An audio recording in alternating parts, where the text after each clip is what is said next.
முருங்கைக்கீரை பொரியல் செய்கிறதுக்கு நான் ஒரு கட்டு முருங்கைக்கீரை நல்லா க்ளீன் பண்ணிவிட்டு சுத்தம் பண்ணிவிட்டு தண்ணியில் போட்டு வச்சுருக்கேன். இப்போ பாருங்கள், ஒரு பெரிய வெங்காயம் கட் பண்ணி வச்சுருக்கேன். இப்போ இதில் 3 ஸ்பூன் எண்ணெய் ஊற்றி கடுகு உளுந்தம்பருப்பு போட்டுட்டு, உளுந்தம்பருப்பு கொஞ்சம் கொஞ்சம் போட்டுக்கோங்க. எப்போயுமே பொரியலுக்கு நல்லா டேஸ்ட்டாக இருக்கும். இப்போ இதில் ஒரு 3 காஞ்ச மிளகாய், அதுக்கப்புறம் முருங்கைக்கீரை பொரியலுக்கு பார்த்தீங்கன்னா கொஞ்சமாக சிறுபருப்பு வேக வச்சு போட்டிங்கன்னா ஒரு அரை வேக்காடு போட்டிங்கன்னா சூப்பராக இருக்கும். இப்போ நல்லா வெடிக்கட்டும், வெங்காயம் போட்டுக்கோங்க.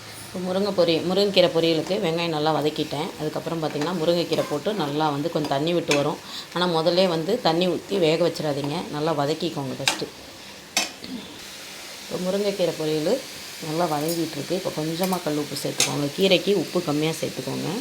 அதுக்கப்புறம் சின்ன சீரகம், அதுக்கப்புறம் இந்த பக்கம் ஒரு 5 பல் பூண்டு தட்டி வச்சுருக்கேன், அதையும் சேர்த்துட்டு நல்லா ஒரு கிளறி விடுங்க. அதுக்கப்புறம் வேக வச்ச நம்ம சிறுபருப்பு எடுத்து போட்டுக்கலாம். சிறுபருப்பு எடுத்து அப்படியே போட்டுட்டு தண்ணி ஊற்ற தேவையில்லை, அதிலே நல்லா வதங்கிடும்.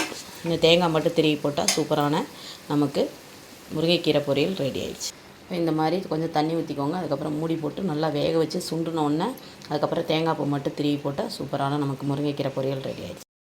இப்போ நமக்கு முருங்கைக்கீரை சிறுபருப்பு போட்ட பாசிப்பருப்பு போட்டு பொரியல் மாதிரி பண்ணியாச்சு. சூப்பரான நமக்கு பொரியல் ரெடி ஆகிடுச்சு.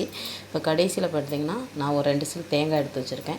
இப்போ தேங்காய் போட்டு அப்படியே இறக்கிடணும். நம்ம அடுப்பு இது பண்ண வேண்டாம், சும்மா ஒரு சூட்டில் வச்சுட்டு அப்படியே இறக்கிடுங்க. ரொம்பையும் சூடுபடுத்த வேண்டாம். நம்ம வீட்டில் சூப்பரான முருங்கைக்கீரை பொரியல் ரெடி ஆகிடுச்சு. சிறுபருப்பு போட்டு பொரியல் பண்ணி பாருங்கள், ரொம்ப டேஸ்ட்டாக இருக்கும்.